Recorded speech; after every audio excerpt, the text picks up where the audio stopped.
Assalamualaikum warahmatullahi wabarakatuh. Perkenalkan, nama saya Fasya Masin Alwafa dan rekan saya Siti Sadia. Kami mahasiswi Prodi PAUD semester 6 STAI Tasikmalaya.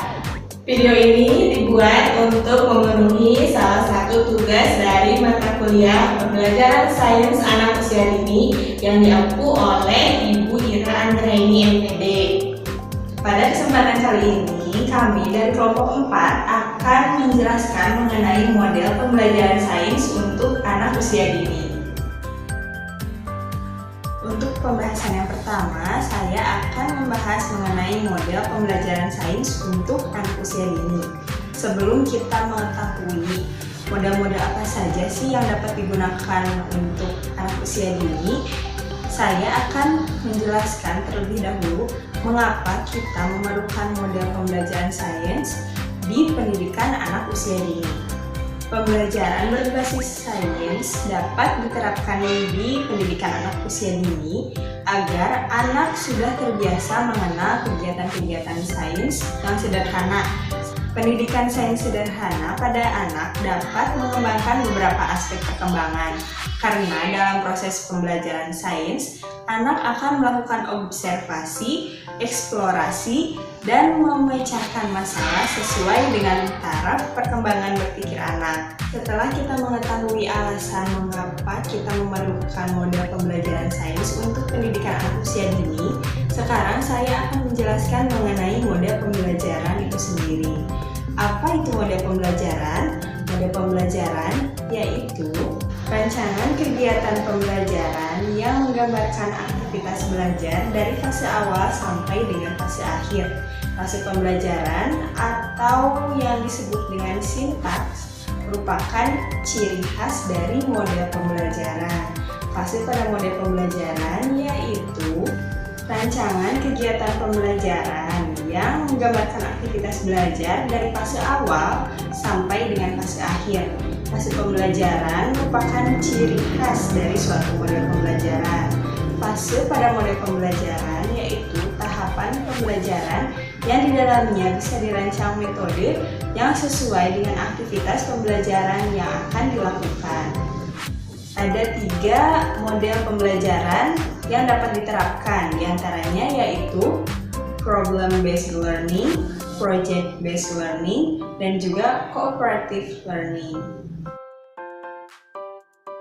Model pembelajaran yang pertama yaitu problem-based learning atau yang biasa kita ketahui dengan problem solving.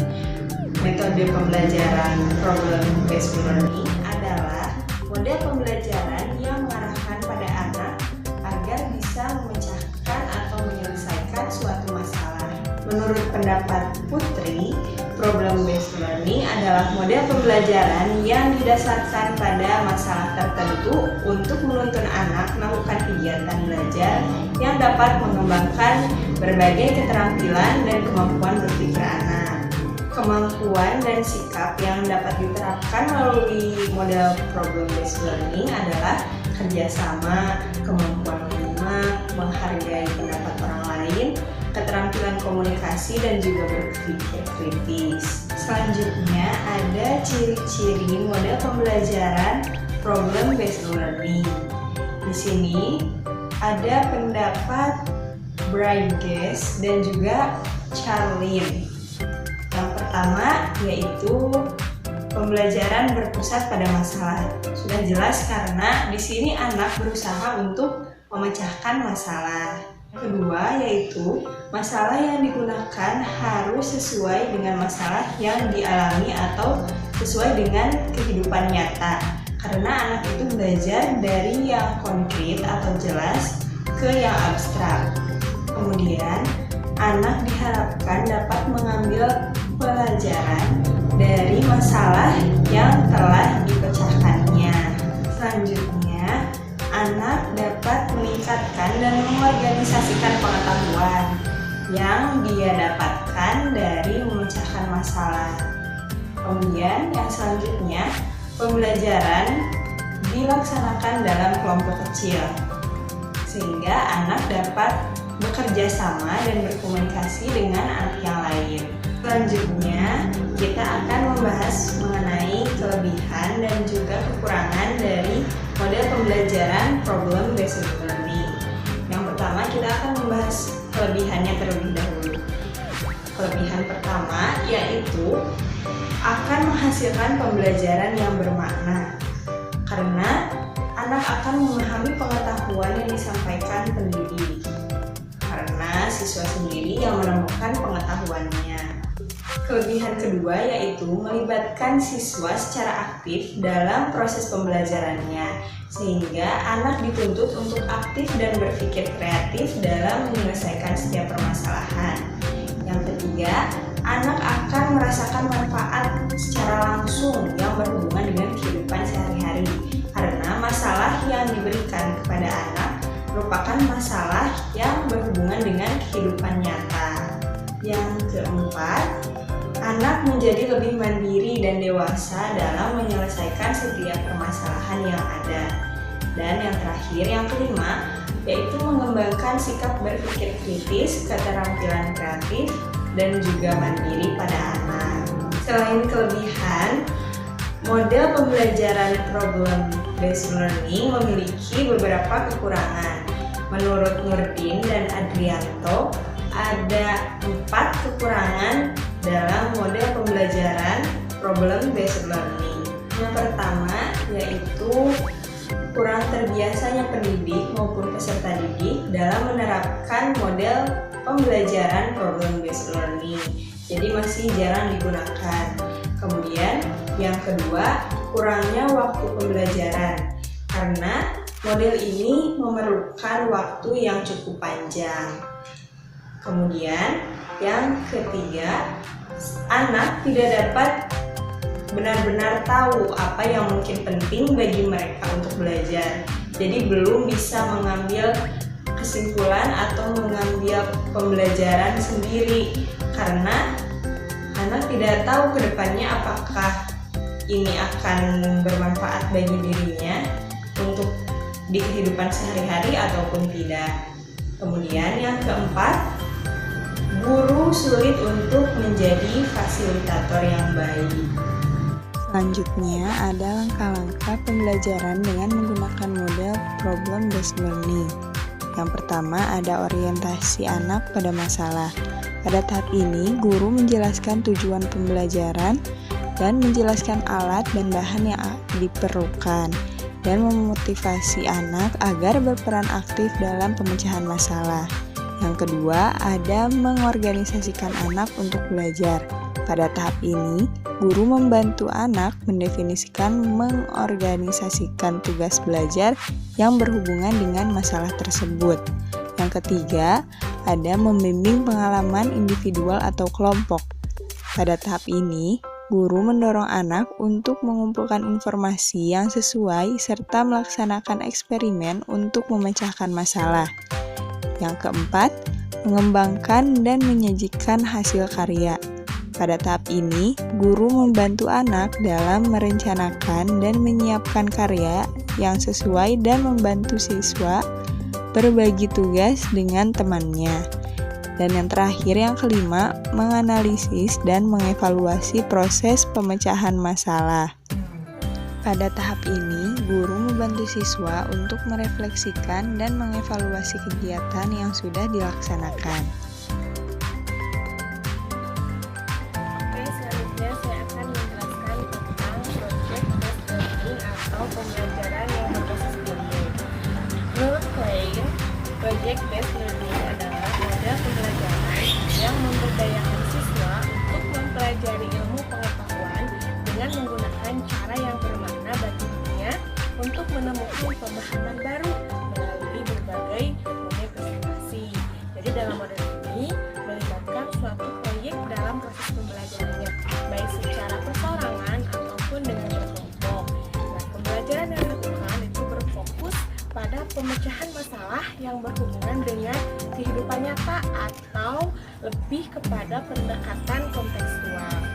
Nah, selanjutnya yaitu prinsip-prinsip dari model pembelajaran project based learning sendiri, yaitu yang pertama adalah sentralis atau terpusat. Kemudian yang kedua adalah pertanyaan penuntut untuk menemukan ketiga adalah investigasi konstruktif dalam membangun sebuah pengetahuan. Kemudian yang keempat adalah otonomi atau kemandirian dari siswa itu sendiri. Dan yang kelima adalah realistis atau dengan pendekatan kontekstual. Ada beberapa kelebihan dari model pembelajaran berbasis proyek, yaitu yang pertama adalah meningkatkan motivasi, kemudian yang kedua meningkatkan kemampuan pemecahan masalah peserta didik, dan ketiga adalah meningkatkan kolaborasi, dan serta yang keempat adalah meningkatkan keterampilan peserta didik dalam mengolah sumber belajar. Selain dari kelebihan model pembelajaran project based learning, ada beberapa kekurangan dari model pembelajaran ini, seperti kesulitan seorang pendidik dalam beberapa aspek seperti dalam pembelajaran keagamaan, dan lebih kepada kesulitan pendidik dalam memilih dan menciptakan proyek yang tepat, karena harus sesuai dengan kenyataan apa yang biasa dialami oleh anak dalam kehidupan sehari-hari. Ketika kita akan menerapkan model pembelajaran berbasis proyek, maka ada beberapa langkah yang harus dipersiapkan. Yang pertama yaitu penentuan pertanyaan dasar. Setelah siswa mengamati secara langsung objek penelitiannya, maka pendidik mengajukan pertanyaan terbuka yang akan menstimulus anak untuk melakukan proses tanya jawab. Proses ini akan menjadi pijakan dasar bagi anak untuk membangun pengetahuannya. Kemudian yang kedua adalah mendesain perencanaan proyek. Perencanaan ini dilakukan secara kolaboratif antara anak dengan pendidik yang berisi aturan main dan media yang akan digunakan dalam menyelesaikan proyek. Kemudian yang ketiga adalah menyusun jadwal. Ini penting dilakukan agar anak tahu waktu yang digunakan untuk menyelesaikan proyek sehingga bisa menumbuhkan disiplin dan tanggung jawab pada anak. Kemudian yang keempat adalah memonitor siswa dan kemajuan proyek. Dalam hal ini, selain sebagai fasilitator, guru juga harus terus mengawasi dan memonitor sejauh mana anak dapat menyelesaikan proyek. Kemudian yang kelima adalah menguji hasil. Dalam hal ini, pendidik melakukan penilaian yang menjadi tolak ukur ketercapaian standar dan tujuan pembelajaran. Dan yang terakhir adalah evaluasi pengalaman. Di akhir pembelajaran, guru dan anak merefleksikan kembali aktivitas pembelajaran yang sudah dilakukan. Anak juga dapat mengungkapkan perasaannya dan menceritakan pengalaman bermainnya. Untuk selanjutnya yaitu saya akan menjelaskan tentang model pembelajaran cooperative learning.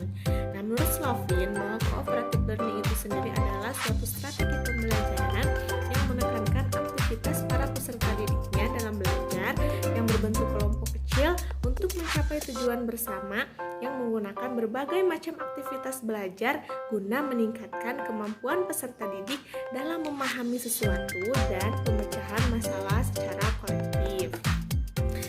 Nah, selanjutnya, seperti apa prinsip-prinsip dari model pembelajaran kooperatif ini? Yang pertama yaitu adanya ketergantungan positif di antara anggota kelompok. Artinya, masing-masing anggota kelompok itu memiliki ketergantungan satu sama lain dalam menyelesaikan tugas. Dan yang kedua adalah tanggung jawab berseorangan. Meskipun model pembelajaran ini lebih kepada berbentuk kelompok, namun keberhasilan kelompok tersebut ditentukan dari tanggung jawab masing-masing anggota kelompok tersebut. Nah, yang selanjutnya yaitu yang ketiga adalah interaksi tatap muka. Jadi dalam model pembelajaran ini siswa bisa berinteraksi langsung satu sama lainnya sehingga bisa menimbulkan pengalaman bagi setiap siswa untuk dapat saling bekerja sama dan menghargai perbedaan pendapat satu sama lainnya. Kemudian yang keempat adalah partisipasi dan juga komunikasi. Karena memang dalam model pembelajaran ini dilakukan secara interaksi langsung, maka diperlukan adanya partisipasi yang aktif dari setiap anggota kelompok dan juga bisa berkomunikasi sehingga bisa menyelesaikan tugasnya dengan baik. Di antara kelebihan dari model pembelajaran kooperatif adalah 1. Menumbuhkan kemandirian. Yang kedua, kemampuan dalam mengembangkan ide dan gagasan. Yang ketiga, menumbuhkan sikap saling menghormati dan menghargai. Keempat, melatih tanggung jawab. Kelima, dapat melatih bekerja bekerja sama. Dan yang keenam adalah meningkatkan motivasi di dalam belajar. Sedangkan kekurangannya adalah yang pertama, membutuhkan waktu yang cukup lama baik dalam memahami pembelajaran atau menumbuhkan kesadaran berkelompok. Kemudian yang kedua, kesulitan dalam memahami pengetahuan karena pengetahuan yang didapat berasal dari pemaparan kelompok lain. Ketiga yaitu kesulitan dalam penilaian. Penilaian dilakukan berdasarkan hasil kerja kelompok, padahal guru mengharapkan penilaian prestasi setiap peserta didik. Dan yang keempat adalah kesulitan dalam mengkoordinasikan anak untuk bekerja sama. Nah, selanjutnya ketika kita ingin menerapkan model pembelajaran cooperative learning, ada beberapa langkah-langkah yang harus ditempuh. Yang pertama yaitu menyampaikan tujuan dan alur pembelajaran sebagai pijakan dasar bagi peserta didik. Kemudian yang kedua adalah menyajikan masalah untuk membangun rasa ingin tahu anak. Ini bisa berupa pertanyaan-pertanyaan terbuka yang bisa menstimulus anak. Nah, kemudian yang ketiga yaitu mengorganisasikan peserta didik ke dalam kelompok.